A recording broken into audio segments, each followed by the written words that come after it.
யோபு நினைச்சான் எல்லாருக்கும் நடக்கிறது தான் எனக்கும் நடக்கும் அப்படின்னு சொன்னார். கர்த்தர் கொடுத்தாரு, கர்த்தர் எடுத்தார், ஆகையால் கர்த்தருடைய நாமத்துக்கு ஸ்தோத்திரம் அப்படின்னு சொன்னது காரணம் என்னன்னா, நான் நீதிமானா இருக்கிறதுனால எனக்கு என்ன லாபம்? நான் சொல்றேன், இந்த வார்த்தை எல்லாருக்கும் நடப்பது உங்களுக்கு நடக்கும் என்று நீங்கள் நினைப்பீர்கள் என்றால் உங்களுக்குள்ள இருக்க ஸ்பிரிச்சுவல் லைஃப் கொஞ்சம் கொஞ்சமாக ஃபேட் அவுட் ஆயிரும். ஆனால் பைபிள் சொல்லுது, எல்லாருக்கும் நடந்தாலும் உனக்கு அது நடக்காது. நீ என்னுடைய பிள்ளை, என் ரத்தத்தினால கரையம் கொடுத்து உன்னை நான் வாங்கியிருக்கிறேன், நான் என்னுடைய கரத்தின் நிழலினால் உன்னை நான் மூடி இருக்கிறேன், அதனால் மற்றவர்களுக்கு நடந்தாலும் உனக்கு அது நடக்க. எப்போ எல்லாருக்கும் ஒன்றா நடக்குன்ற மைண்ட் செட்டுக்கு வரீங்களோ அப்போ உங்கள் லைஃப்பில் வந்து அந்த ஸ்பிரிச்சுவல் லைஃப்பில் இருக்க கிரிப்பு போயிடும். இந்த பாடு இருக்குது மரணம் இருக்குன்னுலாம் பேசுகிறாங்கல்ல, அவையெல்லாம் எப்படி சொல்ல வரேன்னா வந்து, பாடுகள் இருந்தாலும் துதிங்கன்னு பேசுகிறது வேற, பாடுகள் உனக்கு உண்டு அப்படின்னு பேசுகிறீங்களா. அதாவது கடவுளுக்குள்ளே நல்லா இருக்கலாம் அப்படின்னு வரவன, அதெல்லாம் நீ உள்ளே வந்தாலும் அப்படி தாண்டி இருப்ப, அதனால் எங்கே போயிரு, சினிமாவுக்கு போயிரு. நீங்கள் நினைப்பீங்க பாடுகள் இருக்குன்னு பேசுகிறவங்களாம் பெரிய பக்திமான்கள், ஒரு மானும் கிடையாது. இவங்க இந்த செய்தியெல்லாம் ஜனங்களுடைய ஸ்பிரிச்சுவல் லைஃப்பில் கடவுள் மேலே இருக்க கிரிப்பை குறைக்கிறது, பொய்யான வெளிப்பாடு. இதுதான் வந்து இந்த ரெவலேஷன், ஒருத்தனுக்கு இந்த மாதிரி ரெவலேஷன் வந்துருச்சுன்னு வச்சுக்கோங்க, எல்லாருக்கும் ஒரே மாதிரி தான் நடக்குது அப்படின்னா அதுக்கப்புறம் அவன் ஜோம் பண்ணுவான், அதுக்கப்புறம் பைபிள் வாசிப்பான். அப்புறம் ஏன் அப்படிலாம் பிரசங்கம் பண்ணுறீங்க? எல்லாருக்கும் ஒரே மாதிரி தான் நடக்கும், உனக்கும் பாடு இருக்கு, சொல்லப்போனால் உனக்கு பாடு அதிகம். அதான சபையில் பேசுகிறாங்க. இதை கேட்குறவன் என்ன செய்வான்? எல்லாருக்கும் ஒரே மாதிரி நடக்குதுன்னா நான் எதுக்கு கடவுளை கும்பிடணும்? ஆனால் தேவன் ஒரு இடத்துலையும் எல்லாருக்கும் ஒரே மாதிரி நடக்கும்னு சொல்லவே இல்லை. என் ஜனங்களை நான் விசேஷப்படுத்துவேன். ஆமாம், பக்தி உள்ளவனுக்கும் பக்தி இல்லாதவனுக்கும், துன்மார்க்கனுக்கும் நீதிமானுக்கும் நான் வித்தியாசம் உண்டு பண்ணும்படி பண்ணுவேன், அப்படி தான் தேவன் சொன்னார். ஆனால் இந்த பிரசங்கி எல்லாம் எல்லாருக்கும் ஒரே மாதிரி நடக்குன்றாங்க. ஒரே மாதிரி நடக்குன்ற மைண்ட் செட்டில் இருக்கிறவன் என்றைக்குமே மோசமான நிலைமைக்கு தான் கடந்து செல்வான். பிரசங்கி 8:14. பூமியின் மேல் நடக்கிற வேறொரு மாயையான காரியமும் உண்டு. பூமியின் மேல் நடக்கிற வேறொரு மாயையான காரியம் உண்டு. அதாவது துன்மார்க்கரின் கிரியைக்கு வருவது போல நீதிமான்களுக்கும் வரும். எப்படி? துன்மார்க்கரின் கிரியைக்கு வருவது போல. கவனிக்கிறீங்களா? துன்மார்க்கனுக்கு என்னெல்லாம் வருமோ அதெல்லாம் நீதிமான்களுக்கும் வரும். நீதிமானுக்கு வரும். யார் சொன்னது? பிரசங்கி சொன்னார். ஆமாம், பிரசங்கி வந்து சூரியனுக்கு கீழே தான் நிறையா பார்த்தார். ஆனால் இயேசு வந்ததுக்கப்புறம் தான் சூரியனுக்கு மேலே பார்த்தார். இப்போ நீங்கள் சூரியனுக்கு கீழே இருக்கலாம், சூரியனுக்கு மேலே இருந்து பார்க்கணும். பார்க்கும்போது இந்த பூமியில் துன்மார்க்கனுக்கு நடக்கிறது தான் நீதிமானுக்கு நடக்குது. The people who are connected with the earth, அவங்களுக்கு எல்லாருக்கும் ஒரே மாதிரி. சர்ச்சுக்கு போகிறவனுக்கு நடக்கிறதா சர்ச்சுக்கு போகிறவனுக்கு நடக்குது. எத்தனை பேர் நம்புறீங்க? ஆமேன்னு சொல்லுங்கள். போகிறவனுக்கு நடக்கிற மாதிரி எல்லாருக்கும் நடக்குதா? அவன் சொல்கிறான் அப்படி தான் நடக்குது. அவன் பார்வை அப்படி. யோபுக்கும் அதே மாதிரி பார்வை தான் வந்துச்சு, இவனுக்கு அதே மாதிரி பார்வை. என்னன்னா நீதிமானுக்கு நடக்கிறதா துன்மார்க்கு நடக்குது. அடுத்து வாசிங்க. நீதிமான்களின் கிரியைக்கு வருவது போல துன்மார்க்கருக்கும் வரும். துன்மார்க்கனுக்கு அதே மாதிரி தான் வருது. இதுவும் மாயை என்றே. இதுவும் மனசுக்கு ரொம்ப மாயை. இப்போ இப்படி சொன்னால் சந்தோஷமா இருக்கா, மாயையா இருக்கா, சஞ்சலமாக இருக்கா? சஞ்சலம். இதைத்தான் பிரசங்கம் பண்ணுறான். எல்லாருக்கும் ஒரே மாதிரி தான் வரும். துன்மார்க்கனுக்கு வர மாதிரி நீதிமானுக்கு வரும். அடுத்த வாரம் பிரசங்கத்தை வீட்டிலேருந்தே நான் கேட்டுக்கிறேன். அடுத்த வாரம் சர்ச்சுக்கே நான் வரல, ஏன்னா ரெண்டு பேருக்கு ஒரே மாதிரி தானே வரும்னு சொல்கிறேன். நீ பாடுகள் உள்ள உலகத்தில் பாடுகள் இல்லாத வாழ்க்கையை பேசுகிறவர்களே உண்மையான பிரசங்கிகளாக இருக்கிறார்கள். பாடு எல்லாருக்கும் ஒரே மாதிரி இருக்குன்னு நினைக்கிறான். பார்த்தீங்களா? இவனுக்கு வந்து ஃபைனலாக எங்கே போகிறான்? அடுத்த வருஷம் இதுவும் மாயையும் மனதுக்கு இதுவும் மாயை என்றேன். மாயை என்றேன். ஆகையால் அதனால இப்போ என்ன முடிவு எடுத்துட்டேன்? நேராக சர்ச்சுக்கு போகணும்னு நான் முடிவு எடுக்கல. பாருங்க, எல்லாருக்கும் ஒரே மாதிரி சம்பவிக்குதுன்னு நினைக்கிறவனுக்கு வாழ்க்கை எப்படி போகுது? ஆகையால் நான் களிப்பை புகழ்ந்தேன். இனிமே பேசாம என்ஜாய் பண்ணிடுவேன் லைஃபை. இனி நான் களிப்பை புகழ்ந்தேன். எதுக்கு உங்களோட வந்து பாட்டு பாடணும்? எதுக்கு உங்களோட ஜோம் பண்ணணும்? களிப்பை புகழ்ந்தேன். அடுத்து புசிப்பதும் குடிப்பதும். இனிமே நல்லா திங்கணும், நல்லா தூங்கணும். நல்லா திங்கணும், நல்லா தூங்கணும். ஏன்? அதுதான் துன்மார்க்கனுக்கு நடக்கிற மாதிரி தான் நீதிமானுக்கு நடக்குது. யோபு இப்படி சொல்லித்தான் நான் நீதிமானா இருப்பதினால் எனக்கு லாபம் என்ன அப்படின்னு சொன்னான். அவன் சொல்லல, அவன் நினைச்சதை சொன்னான். என் ஃப்ரெண்ட்ஸு யோபு சொல்றாரு, எல்லாருக்கும் ஒரே மாதிரி நடக்குதுன்னா அப்ப என்ன சொல்ல வர்றாரு யோபு? நான் நீதிமானா இருக்கனால எனக்கு லாபம் என்னன்னு சொல்றாரு. இங்க பாருங்க, நீங்க நீதிமானா இருந்தா துன்மார்க்கனுக்கு நடக்கிறது உங்களுக்கு நடக்காது. கை தட்டுங்க உள்ளவருக்கு. பிரசங்கி சொல்றான் பூமியில இருக்கிற பெரிய தீங்குன்றான். ஆனா கலாத்தியர்ல பவுல் சொல்றாரு, இப்பிரபஞ்சத்திலிருந்து அவர் உங்களை விடுவித்தார்ன்றான். கை தட்டுங்க உள்ளவருக்கு. ஆமா, இந்த பூமிக்குரிய விதி என்னன்னா எல்லாருக்கும் ஒரே மாதிரி நடக்கும். ஆனா இயேசு சிலுவையில மரித்த போது இந்த பிரபஞ்சத்தின் விதியிலிருந்து, அதாவது பிரசங்கி 8:14 அவர் என்னை கையத்தட்டு. எல்லாருக்கும் ஒரே மாதிரி நடக்கும் அப்படின்ற பிரசங்கம் மனிதர்களை அழிக்கக்கூடிய பிரசங்கம். ஆனால் உன் ஜனங்களுக்கும் என் ஜனங்களுக்கும் வித்தியாசத்தை காண பண்ணுவேன் என்பதுதான் ஜனங்களை தேவனோடு இணைக்கிற பிரசங்கம். என் வாழ்க்கையில தேவன் வித்தியாசத்தை காண பண்ண வைப்பாரியா, காண பண்ணுவாரியா என்று நம்பிக்கையோடு நீ போனாதான் இன்னைக்கு நைட்டு நீ ஜோம் பண்ணுவேன் இல்லையா? ஆமா, எல்லாருக்கும் நடக்கிற மாதிரி எனக்கு நடக்கும்னு சொன்னா யோபு இப்படியே தான் சொன்னான். கத்தர் கொடுத்தாரு, கத்தர் எடுத்தாரு, அவரை அருகில் வராரு, புடிங்கிட்டு போறாரு, வந்து இங்க வச்சிருந்த செருப்பை காணோம் தூக்கிட்டு போயிட்டாரு, இங்க வச்சிருந்த செம்பை காணோம். ஏன்னா ஏசுநாதர் அப்படி எடுத்துட்டு போறவரா இல்லை. இப்படியே சொன்ன உடனே யோபோட ஃப்ரெண்ட்ஸ் என்ன சொல்றாங்க? யோபு 15:14 நான் சொல்றேன், எங்க இருங்க, பாடுகள் எல்லாருக்கும் ஒரே மாதிரி தான் இருக்குன்னு சொல்லி பிரசங்கம் பண்றவங்கெல்லாம் உங்களுக்குள்ள இருக்கிற பக்தியை குறைய பண்றாங்கன்னு நான் சொன்னேன்ல. இது நான் சொல்லல, பைபிள்ல யோபுவோட நண்பர்களும் அதை தான் சொன்னார்கள். பிரயோஜனம் இல்லாத வார்த்தைகளாலும் உபயோகம் இல்லாத வசனங்களாலும் தர்க்கிக்கலாமோ? நீர் பயபக்தியை வீண் என்று சொல்லி யோபுவை பார்த்து சொல்றாங்க, நீர் பயபக்தியை வீண் என்று சொல்லி தேவனுக்கு முன்பாக ஜெப தியானத்தை, தேவனுக்கு முன்பாக ஜெப தியானத்தை, ஜெபம் வேற தியானம் வேற, ஜெபம் தியானம் பைபிளை வாசி தியானிக்கு, ஜெபம் தியானத்தை நீ என்ன செய்கிறீர்? குறைய பண்ணுகிறீர். எல்லாம் சேர்ந்து சொல்லுங்க, ஜெப தியானத்தை, ஜெப தியானத்தை. சத்தமா ரைட் சைடு கேட்கல. ஜெப தியானத்தை. பாடுகள் இருக்கிறது என்று பேசுகிறவர்கள் ஜெப தியானத்தை, பாடுகள் இருக்கிறது என்று பேசுகிறவர்கள் ஜெப தியானத்தை, உன் ஜனத்திற்கும் என் ஜனத்துக்கும் வித்தியாசத்தை காண பண்ணுவேன் என்று பிரசங்கிக்கிறவர்கள் கை தட்டுங்க. தேவன் மீது இருக்கிற அன்பை அதிகரிக்க பண்ணுகிறார்கள். கரங்களை தட்டி கர்த்தருக்கு நன்றி சொல்லுவோம். பிரசங்கியை போல துன்மார்க்கனுக்கு நீதிமானுக்கும் ஒரே விதமாய் சம்பவிக்கிறது என்று பேசுகிறவர்கள் மனிதர்களை களிப்பிற்கும் களியாட்டத்திற்கும் வழி நடத்துகிறார்கள். அதனால்தான் வர வர கூட்டம் குறையுது. அதனாலதான் ஜனங்கள் இளைஞர்களை வரவே மாட்டேன்றான், தெரிச்சு ஓடுறான்.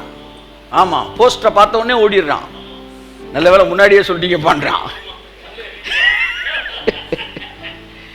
ஏன்? இவர்கள் பாடுகளையும் பேசி ஜனங்களுடைய ஜெப தியானத்தை குறைய பண்ணுகிறார்கள். என் அருமையான ஜனமே, பாடுகளை பற்றி பேசுகிறவர்கள் உங்கள் பக்தி விருத்திக்கு பேசவில்லை, உங்களுக்குள்ள இருக்கிற குறைய பண்றாங்க. ஆனால் குறைவுகளை நிறைவாய் மாற்றுகிற தேவனை பேசுகிறவர்கள் ஜெப தியானத்தை அதிகரிக்க பண்ணுகிறார்கள். கரங்களை தட்டி கர்த்தருக்கு நன்றி சொல்லுவோம். இந்த பூமியில ஒரு தீங்கு இருக்கு, எல்லாருக்கும் ஒரே மாதிரி நடக்குது, ஓகே. ஆனா நாங்களும் இந்த பூமிக்குரிய விதிகளிலிருந்து என்ன செய்தோம்? விடுவிக்கப்பட்டோம். கலாத்தியர்ல தானமா, கலாத்தியர் 3:1-4 படி இப்போது இருக்கிற இந்த பொல்லாத பிரபஞ்சத்திலிருந்து நம்ம விடுவிக்கும்படிக்கு தேவனுடைய சித்தத்தின்படி அவர் தம்மை தாமே சிலுவையிலே நமக்காக பலியாக ஒப்பு கொடுத்தார். அதனால நாங்க என்ன செஞ்சிட்டோம்? இப்பிரபஞ்சத்தில் இருக்கிற விதியிலிருந்து விடுதலை ஆயிட்டோம். அதனால் எல்லாருக்கும் நடக்கிற மாதிரி எங்களுக்கு நடக்காது. நாங்கள் பரலோகத்தோடு இணைக்கப்பட்டவர்களா இருக்கிறபடினால் பரலோகத்தில் அவர் சித்தம் செய்யப்படுகிறது போல எங்களிலும் அவருடைய சித்தம் செய்ய சொல்லுங்களேங்க. ஹலோ, பூமியில தான் இந்த சித்தங்க. என்ன சித்தம்? துன்மார்க்கனுக்கு வருவது போல நீதிமானுக்கு வரும். நீங்க பூமியோடு நினைக்கப்பட்டிருக்கீங்களா, பரலோகத்தில் நினைக்கப்பட்டிருக்கீங்களா? பரலோகத்தில் உங்களுடைய சித்தம் செய்யப்படுவது போல உங்களுக்கு பூமியில சித்தம் செய்யப்படும் மாதிரி நடக்குதா, இல்ல பரலோகத்தில் நடக்கிற மாதிரி உங்களுக்கு நடக்க போதா? அப்ப இந்த வசனம் உங்களுக்கு அப்ளிகபிள் ஆகவே ஆகாது. ஆமேன்னு சொல்லுங்க. பொல்லாங்கனுங்கனை நீதிமானுக்கு ஒரு கேடும். ஆமேன். உன் கண்களினால் மாத்திரம் அதை கண்டு துன்மார்க்கு ஒரு பலனை காண்பாய். ஆமேன்னு சொல்லுங்க. அது நண்புக்குரியவர்களே, இயேசு பேசினப்பெல்லாம் எல்லாரையும் ஒரே மாதிரி செட்டுக்குள்ள கொண்டு வந்து அடக்கலை. வித்தியாசப்படுத்தினார். வீட்டில் போய் வாசிக்க. மத்தேயு 6:26, மத்தேயு 10:31, லூக்கா 12:7, லூக்கா 12:24. இது எல்லாம் எதை சொல்லுதுன்னா, பறவைகளை பார்க்க நீங்கள் விசேஷமானவர்கள், பூக்களை பார்க்க விசேஷமானவர்கள், துன்மார்க்கரை பார்க்க நீங்கள் விசேஷமானவர்கள், நீங்கள் விசேஷமானவர்கள். பக்கத்தில் தட்டி சொல்லுங்கள், நீங்கள் விசேஷமானவர்கள். ஆமாம், துன்மார்க்கருக்கு நடக்கிற மாதிரி உனக்கு நடக்கும்னு சொன்னால் நேராக போய், ஆமாம், மக்கள் எல்லாம் கழிப்புக்கு போயிடுவாங்க. ஆமேன்னு சொல்லுங்க. ஆனால் எவன் ஒருவன் தேவன் வித்தியாசத்தை காண பண்ணுவார் நம்புறானோ, அவனுடைய வாழ்க்கையில் ஆவிக்குரிய பயபக்தி அதிகமாகிறது. ஆமேன்னு சொல்லுவோம். அதனால ப்ராஸ்பரிட்டி பேசுறவங்க, செழிப்பு பேசுறவங்க ஜனங்களை அழிவுக்கு நேரம் நடத்தலை. பாடுகளை பேசுறவங்க, பிரச்சனையை பேசுறவன் தான் மனுஷன் அழிவுக்கு நேரம் நடத்துறான். ஜெப தியானத்தை குறைய பண்ணுகிறான். ஸோ அந்த செய்திலாம் நல்லா இருக்குன்னு கேட்காதீங்க. கேட்டீங்க, நைட்டு 1 மணி நேரம் ஜெபிச்சுட்டு தூங்கலான்னு முடிவோடு போன நீங்கள், அதுதான் கழுதை எல்லாம் ஒரே மாதிரி தான் நடக்குது. எதுக்கு ஜெபிக்கன்னு சொல்லி தூங்கிடுவீங்க. இந்த மாதிரி ஜெபங்கள்லாம் பார்க்குறதுக்கு டெக்கரேட்டிவாக இருக்கும், ஆனால் உங்களுக்குள்ள ஜெப தியானத்தை குறைய பண்ணிடும். ஆனால் இயேசு பண்ண எல்லா பிரசங்கத்திலையும் என்ன சொன்னார்னா, நீங்கள் விசேஷித்தவர்கள், அவைகளை பார்க்கலும் நீங்கள் விசேஷமானவர்கள், அவர்களை பார்க்க நீங்கள் விசேஷமானவர்கள். பொல்லாதவர்களாய் நீங்கள் உங்கள் பிள்ளைகளுக்கு நல்ல இவுகளை கொடுக்கும்போது உங்களை விட உங்கள் பரமபிதா உங்களுக்கு நன்மையானவைகளை தருவது அதிக நிச்சயம். ஸோ இன்னைக்கு ஒரே ஒரு விஷயத்தை தான் உங்களுக்கு சொல்லிட்டு போகிறேன். ப்ராஸ்பரிட்டி பேசுகிறவங்க மக்களை நல்ல வழியில் நடத்துகிறாங்க. பாடுகள் வரும்னு பேசுகிறவங்க பார்க்குறதுக்கு அவங்க நேராக அவங்களை எங்கே கூப்பிட்டு போகிறாங்க? கழிப்பு, களியாட்டம். அங்கே போயிரு, ஏன்னா நீ என்னதான் ஜெபம் பண்ணாலும் உனக்கு இதான் நடக்கும். ஆமாம், டெஸ்ட்டு அப்படின்றதே உங்களுடைய பலம் என்னன்னு எனக்கு தெரியலன்னா தாங்க நான் டெஸ்ட் வைக்கணும். புரியுதா? ஸ்கூலில் பிள்ளைகளுக்கு டெஸ்ட் வைக்கிறோமா இல்லையா? சொல்லுங்க,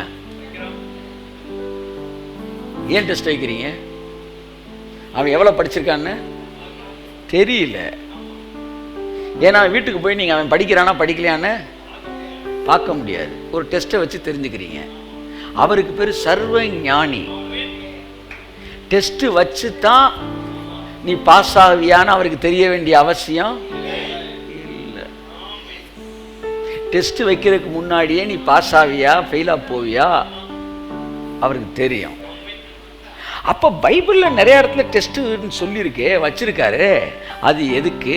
உபாமல கூட சொல்லியிருக்கே, அவர் உங்கள் மனுஷன் அப்பத்தினால் மாத்திரமல்ல வாயிலிருந்து புறப்படுகிற வார்த்தைகள் பிழைப்பான் என்பதை உனக்கு உணர்த்தும்படிக்கு உன்னை சோதித்தார்ன்னு இருக்கு.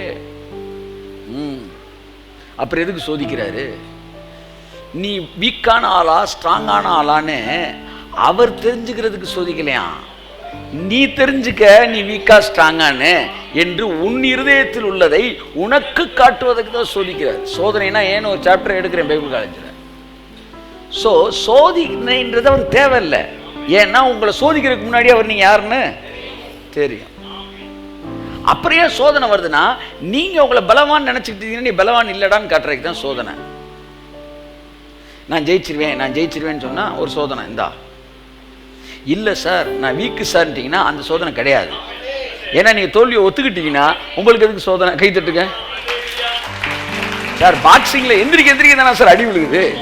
படுத்துட்டீங்க, போட்டி முடிஞ்சிச்சு, நாங்கள் சிலுவைக்குள்ள படுத்துட்டோம், இனி நான் அல்லன்ட்டேன். கர்த்தர் சொல்றாரு, போட்டியை முடி.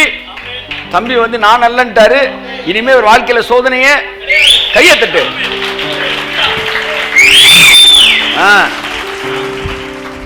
புரியுதா உங்களுக்கு? கர்த்தர் ஆசிரியர். இப்போ எதுக்கு நான் சொன்னேன்னா, கிரிட்டிக்ஸ்க்காக சொல்லலை, உங்களின் அனைவருக்கு இது தெரியும், இந்த விஷயம் தெரியாமல் இருக்கும், அதில் உங்களுக்கு தெரிந்து கொள்வதற்காக சொல்லியிருக்கிறேன். ஸோ இந்த பாடுகளை பற்றி பேசுகிற எல்லாருமே பயபக்தியை குறைஞ்சு போக பண்ணுறவங்க. ஆனால் அவர்கள் ஜெப தியானத்தை குறைய பண்ணுகிறார்கள். நீதிமானுக்கு நடப்பது போல பாவிக்கு நடப்பது இல்லை. ஆமென் சொல்லுவோம். ஆமென். ஆகவே இப்பிரபஞ்சத்தின் எந்த விதியும் உங்களை தொடாதபடிக்கு நீங்கள் விடுவிக்கப்பட்டிருக்கிறபடியினால் பிரசங்கில் சொல்லப்பட்ட அந்த வார்த்தை உங்களுக்கு நடக்காது. இப்போ பழைய ஏற்பாட்டில் நிறைய இடத்துல நீதிமான்லாம் வருதில்ல, அதெல்லாம் ஒரிஜினல் நீதிமானே கிடையாது. முதல்ல தெரிஞ்சுக்காங்க. இவங்களால நீதிமான் என்று எண்ணப்பட்டவர்கள். நீதிமான்றதுக்கு ஒன்னே ஒன்று, ஏன்னா பைபிள் தெளிவா சொல்லுது, ரோமர் 3ஆம் அதிகாரத்தில் நீதிமான் ஒருவனும் இல்லை. தானியேல் நீதிமானா? சத்தமா சொல்லுங்க. ஏன் இவ்வளோ யோசிக்கிறீங்க? ஆமானா ஆமான்னுங்க, இல்லைன்னா இல்லைன்னுங்க. தானியேல் நீதிமானா? ஆமான்றவங்க கை தூக்குங்க, இல்லைன்றவங்க கை தூக்குங்க. அதுக்கு எந்த வசனத்தை சொல்றீங்க? வசனம் இருக்கு, தானியேலா நீதிமானாகிய நீதிமான்களாகிய தானியேல், யோபு, நோவா இவர்கள் எல்லோரும் அப்படின்னு வருதுல்ல. அதில் ஒருத்தர் சொல்றாப்புல, அந்த யோபு நீதிமான் இருக்கலாம் சார். பரவாயில்ல, கொஞ்சம் தெளிவாக தான் இருக்கிற. யோபு புத்தகத்தில் நீதிமான் இல்லை சார், ஆனால் பின்னாடி நீதிமான் வருது இல்லை சார். குட். ஒருவேளை தன் பாவத்தில் அறிக்கை செஞ்சுட்டார்ல கடைசியா, அதுக்கப்புறம் நீதிமான் ஆனாலும் தெரில. எனிஹவ், பழைய ஏற்பாட்டில் நீதிமான் சொல்லப்படுவதெல்லாம் அவர்கள் வாழ்ந்த நாட்களில் நல்லவர்களாக இருந்தது தான். இவங்க எவனாச்சும் ஒருத்தர் நீதிமானா பரலோகத்துக்கு வந்திருக்கணும், எவனுமே பரலோகத்துக்கு வரல. இவங்க அத்தனை பேர் நீதிமான் சொல்லப்பட்டது பூமியிலே வாழ்ந்தவர்களிலே இவங்க பெட்டர்னு அர்த்தம். தேவனுடைய ஸ்டாண்டர்டில் இருக்கிற நீதிமான்ற இடத்துல எவனுமே வரல. நீதிமான்னா தேவனுடைய வித்து, தேவனுடைய ரத்தத்தில் கழுவப்பட்டு தேவனுடைய அப்படியே அவருடைய இமேஜ் இருக்கிறவன் தான் நீதிமான். அதனால ரோமர் 3ஆம் அதிகாரம் சொல்லுகிறது, நீதிமான் ஒருவனும் இல்லை. தானியேல் நீதிமான் இல்லை என்றைக்கு இந்த வசனத்தை நான் எடுக்கிறேன். நீதிமான் ஒருவனும் இல்லை, தானியேல் இல்லை. நீதிமான் ஒருவனும் இல்லை, யோபு இல்லை. நீதிமான் ஒருவனும் இல்லை, தாவீது இல்லை. நீதிமான் ஒருவனும் இல்லை, எவனும் இல்லை. அதனால இயேசு கிறிஸ்து பரலோகத்திலிருந்து இறங்கி வந்து ரத்தத்தை சிந்தி நம்ம நீதிமான்களாய் இலவசமாய் கிருபையினாலே நீதிமான்கள் ஆக்குகிறார். அதே ரத்தத்தினால தான் பழைய ஏற்பாட்டு பரிசுத்தவான்கள் நீதிமான்கள் ஆக்கப்படுகிறார்கள். இந்த பழைய ஏற்பாட்டில் நல்லா வாழ்ந்ததுக்கு அவனுக்கு ஒரு பேர் சொல்றான் இவரை நீதிமான்றது. அது ஒரிஜினல் நீதிமான்றதுக்குரியதே கிடையாது. ஏனென்றால் அதுதான் வந்து பேதுரு சொல்றாரு, யாரு நீதிமானே ரட்சிக்கப்படுவது அரிதானால். இது வந்து புதிய ஏற்பாட்டு மீனிங்ல வர நீதிமான் இல்ல, பழைய ஏற்பாட்டு நீதிமான். அரேபிய குதிரைகள், நீதிமான்களே ரட்சிக்கப்படுவது அரிதானால். அரேபிய குதிரைகளே பரலோகத்துக்கு போகும், பாதாளத்துக்கு போயிருச்சுன்னா பக்தி இல்லாதவனும் பாவியும் எங்கே நிற்பான்? சுயநீதியை நம்பாதன்றதுக்கு அங்க சொல்றாரு பேதுரு. சுயநீதியில பயங்கரமா வாழ்ந்த மோசே, இந்த மாதிரி பெரிய பெரிய ஆட்கள் நீதிமான்களே ரட்சிக்கப்படல. நீ பக்தி இல்லாதவன், பாவி, சுயநீதியை நம்பாத, சிந்தப்பட்ட ரத்தத்தையும் கொடுக்கப்பட்ட கிரயத்தையும் நம்பி நீ சிலுவையின் வழியாக பரலோகத்துக்கு கடந்து வரும் அழைக்கிறேன் என்று தான் பேதுரு அங்க எழுதுறாரு. அதனால நீங்க நல்லா தெரிஞ்சுக்கணும், நீதிமான் என்கிற வார்த்தைக்கு முழுமையான அர்த்தம் புதிய ஏற்பாட்டுலாம் வருது. அது இயேசுவின் ரத்தத்தில் கழுவப்பட்டவர்கள். நோவா பத்தி சொல்லும்போது கூட அவன் கிரியைகளிலே நல்லவன்றே சொல்ல வரல, தேவனுடைய வித்து என்கிற இடத்தில் தான் வருகிறார். ஆபிரகாம் பத்தி நீதிமான் சொல்லும்போது அவன் தேவனை விசுவாசித்தான் என்று தான் சொல்லுகிறார். ஆபிரகாம் 2, 3, 4 கல்யாணம் பண்ணி வச்சிருந்தாப்புல, ஆபிரகாம் வந்து 2, 3 இடத்துல பொய் சொன்னாப்புல. ஆனா அவன் தேவனை விசுவாசித்தான். விசுவாசத்தினாலே நாம் தேவனுடைய பிள்ளைகளாய் மாறுகிறோம். அதனால அதான் இந்த சண்டே நான் எடுக்க போறேன். தேவன் உறவின் அடிப்படையில் கிரியை செய்கிற தேவன். தேவன் எப்படி தேவன் சொல்லுங்க, சொல்லுங்களேன். தேவன் உடன்படிக்கை அடிப்படையில் கிரியை செய்கிற தேவன். எத்தனை பேர் ஏத்துக்கிறீங்க? ஆமென் சொல்லுங்க. தேவன் உங்களை எப்படி ஹேண்டில் பண்றார் சொல்லுங்க. நல்லவன் கெட்டவன்ற அடிப்படையில் கிடையாது. அப்ப அப்படி இருக்க வேண்டாமா? அப்படி சொல்லவே இல்லை. ஆனா தேவன் அதன் அடிப்படையில் வரல, உறவின் அடிப்படையில் வருகிறார். தேவன் உன்னை என்னையும் உடன்படிக்கையின் அடிப்படையில் நினைத்திருக்கிறார். உன் மனைவியை விட அழகானவள் நீ பார்த்தாலும், மனைவியை விட வந்து சூப்பரா சமைக்கிறாள், பிரியாணி நல்லா கண்டுற பார்த்தா போகக்கூடாது, ஏன்னா உடன்படிக்கையில் இருக்குன்னு உனக்கு தெரியுதுன்னா, உன்னை விட பரிசுத்தவான பார்த்தாலும் உன்னை விட்டுட்டு போகக்கூடாதுன்னு அவருக்கு தெரியும். ஏன்னா உடன்படிக்கை பத்தி உனக்கு பேச தெரியுதுன்னா உடன்படிக்கை பத்தி அவருக்கு. இந்த தேவன் என்றென்றைக்கும் உள்ள சதா காலங்களின் நமது தேவன். இந்த தேவனுக்கு பேர் என்னவா? நமது தேவன். சொல்லுங்க சொல்லுங்க, நமது தேவன். ஒருவேளை சண்டே இந்த மெசேஜ் கொடுக்கலாம் இப்படி எடுத்துக்காங்க. அது நமது தேவன். எல்லாம் சொல்லுங்க. நமது தேவன் என்னன்னு அர்த்தம்? எங்க குலசாமின்னு அர்த்தம். எல்லாம் சொல்லுங்க. இயேசுநாதர் யாரு? குலசாமினா என்ன அர்த்தம் தெரியுமா உங்களுக்கு? குலசாமினா வந்து உங்க குடும்பத்துக்கான சாமின்னு மட்டும் இல்லை. அதாவது குலசாமினா உங்களுடைய சொந்த சாமின்னு அர்த்தம் இல்லை, உங்க குடும்பத்துக்கான சாமி. அதாவது இது எதன் அடிப்படையில் இந்த சாமி உங்களுக்கு ஹெல்ப் பண்ணும்னா, ஊருக்குள்ள எவனா நல்லவன் கிட்ட அப்படி ஹெல்ப் பண்ணாது, இந்த குடும்பத்தில் இருக்கவனா ஹெல்ப் பண்ணும். இந்த இயேசுநாதர் நம்ம எல்லாருக்கும் குல தெய்வம். கைத்தட்டுங்க ஒரு அவருக்கு. இந்த தேவன் என்றென்றைக்கும் உள்ள சதா காலங்களிலும் நமது தேவன், மரண பரியந்தம் நம்மை நடத்துவார். தேவனோடு இருக்கிற உறவின் அடிப்படையிலே, உடன்படிக்கையின் அடிப்படையிலே போங்க தைரியமா. அந்த உடன்படிக்கை அவர் பிள்ளையா நீங்க மாறினால பரிசுத்தமாகறீங்க. பரிசுத்தத்தை நாங்கள் என்னைக்குமே ஒதுக்குறதே கிடையாது. நீ பரிசுத்தமா வாழ்ந்துதான் ஆகணும். ஏனென்றால் தேவன் பரிசுத்தர் ஆகியால் நீங்களும் பரிசுத்தராக இருங்கள் என்று வேதம் சொல்கிறது. உங்கள் மற்றவர்களுக்காக அவன் சொல்றான் இவன் சொல்றான்ற காண்டி கிடையாது. நீங்க தேவனை நேசிக்கிறீங்க, ஆகையால் தேவன் உங்களை ஒவ்வொரு நாளும் உருமாற்றி கொண்டிருக்கிறார். ஆமென். அவர் இருக்கிற பிரகாரம் நாம் இருக்கிறோம். நம்மை பார்க்கிறோம், நம்மிலே அவரை பார்ப்பார்கள். ஆனா இது எல்லாம் அவர் நேசிச்சதுக்கு அப்புறம் வர்றதுதான். அவ்வளவுதான் மேட்ரு. உங்களுக்கு எங்களுக்கு அதுதான் வித்தியாசம். உலகத்தானுக்கு நமக்கு மற்ற கடவுளை பேர் நமக்கு என்ன வித்தியாசம்னா, லீகலிஸ்டிக் பிரசங்கிக்கு நமக்கு என்ன வித்தியாசம்னா, நீ இப்படிலாம் இருந்தீங்கன்னா அவர் நேசிப்பார் அவன் சொல்லுவான். நான் சொல்றேன் அவர் என்னை முந்தி நேசிச்சாரு, அதனால நாங்கள் இப்படிலாம் மாறுறோம். ஸோ அதனால இதன் அடிப்படையில் அன்பு கிடையாது, அன்பின் அடிப்படையில் தான் இதெல்லாம் நடக்குது. ஆகவே இதை நீங்க புரிஞ்சுக்கிட்டீங்கன்னா இந்த நீதிமான்ற வார்த்தை அதுதான். ஸோ தேவன் தம்முடைய பிள்ளைகளுக்கு நல்லவராகவே இருக்கிறார். உங்கள் வேலையெல்லாம் டெய்லி லைஃப் அப்படியே டிரான்ஸ்ஃபார்ம் பண்ணிக்கிட்டே இருக்க வேண்டியதுதான். நேற்றை விட இன்னைக்கு விட நாளைக்கு போயிட்டே இருக்க வேண்டியதான். ஆமேன்னு சொல்லுங்கள். அவன் ஒரே வார்த்தை சொன்னான், deal with sickness, deal with disease, deal with devil before you deal with sin அப்படின்னாரு. மனுஷன்ட்ட டீல் பண்ணும்போது அவனுடைய பாவர்ட்டி, அவன் சிக்னஸில் டீல் பண்ணு. அந்த ஏரியாவிலேருந்து அவன் டெலிவர் ஆகணும். அதுதான் முக்கியம். இதில் டெலிவர் ஆன பிறகு, ஏன்னா அது அவனோட உரிமை, அந்த டெலிவரன்ஸில் இருந்து தான் அவன் சின்லேருந்து டெலிவர் ஆகிற பற்றி பேசணும். ஏன்னா சின் என்பது டிசையரோட கனெக்ட் பண்ணப்பட்டது. இதை செஞ்சால் உனக்கு இது கிடைக்குன்னு சொன்னால் இதுக்காண்டி அவன் செஞ்சான்னா மறுபடியும் சரியான பிறகு திரும்ப அதான் செய்வான். ஆனால் எதுவுமே எதிர்பார்ப்பு இல்லைப்பா, நீ மாறணும்ப்பா அப்படின்னு சொன்னால் அவன் மனசார மாறுவான். செத்துக்கிட்டு இருக்க ஒருத்தனுக்கு வந்து நீங்கள் திருந்ததுக்கு வந்து 1.5 வருஷம் எடுத்துருக்கலாம், இல்லை 6 மாதம் எடுத்துருக்கலாம், 3 மாதம் எடுத்துருக்கலாம். செத்துக்கிட்டு இருக்க ஒருத்தர் 3 நிமிஷம் சாக போகிறவன்ட்ட நீங்கள் 3 நிமிஷத்தில் அவனை வந்து என்ன செய்ய முடியாது, மாற்ற முடியாது. ஒன்று செய்யலாம், 3 நிமிஷத்துக்கு சாக போகிறவனா முதல் சாகாமல் இருக்கும்படிக்கு அவனை என்ன செய்யணும், காப்பாற்ற முடியும். அவனை மரணத்தின் கண்ணிலிருந்து விடுதலை ஆக்குங்கள். ஒருத்தர் செவிடனாக இருக்கிறான், அவன் வந்து இயேசு ஏற்றுக்கொள்ளணும். உன் சுவிசேஷமே காதில் கேட்காது. அப்போ முதல்ல அவனுக்கு என்ன செய்ய வேண்டியது இருக்குது, அவன் காதை சோமக்க வேண்டியிருக்கு.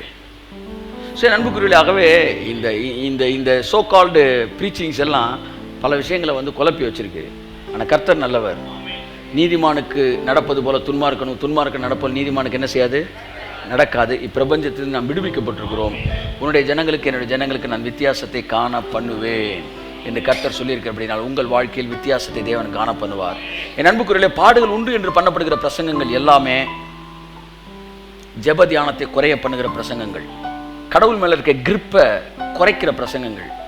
ஆகவே இந்த மாதிரி செய்திகளை கேட்குறத விட்டுருங்க. ஏன்னா 2 வசனம் உங்களுக்கு சொல்லிட்டேன், கடவுள் மேலே இருக்க கிரிப்பை அது குறைக்கும். ஆனால் தேவன் தம்முடைய பிள்ளைகளை வித்தியாசப்படுத்துகிறார் என்கிற செய்திகளே உங்களை கடவுளிடம் என்ன செய்கிறது, உறுதிப்படுத்துகிறது. ஆகவே சோதனை இருக்குது, டெஸ்ட் பண்ணுவார், டெஸ்ட்டு, ட்ரையலு, டெம்டேஷன், இந்த 3 சப்ஜெக்ட்லேயும் நிறைய சிடியை போட்டிருக்கேன். அந்த காலத்தில் டெஸ்ட்டு வேறு, ட்ரையல் வேறு, டெம்டேஷன் வேறுன்னு சிடி போட்டிருக்கேன். சிடி இருக்குது.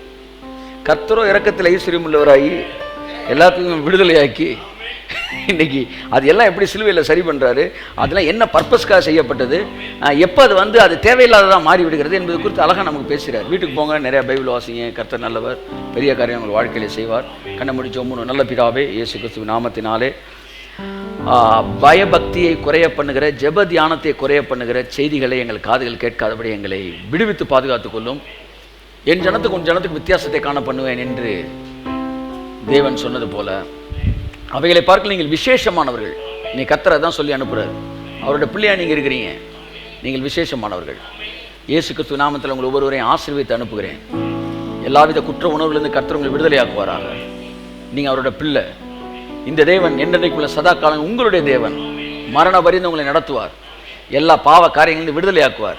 நல்லா பாருங்க, ஒழுங்காக இருந்தால் வேலை கிடைக்கும், ஒழுங்காக இருந்தால் சம்பளம் கூடும், ஒழுங்காக இருந்தால் வீடு கட்டலாம், இப்படி வர்றான் பாருங்களேன். அவன் அடித்தளத்தில் எப்போவுமே பாவத்துக்கான இன்ட்ரெஸ்ட் இருந்துக்கிட்டே தான் இருக்கும். ஆனால் இதுக்கெல்லாம் நான் மாறல சார், இதெல்லாம் எனக்கு இலவசமாக கிடைக்குது சார் நீதிமன்றனால, ஆனால் நான் மாறுறது உண்மைக்கே விருப்பத்தின் அடிப்படையில் மாறுறேன் சார். அப்படி வர்றான் பாருங்க, அவன் தாங்க ரியலாகவே மாறுறவன்.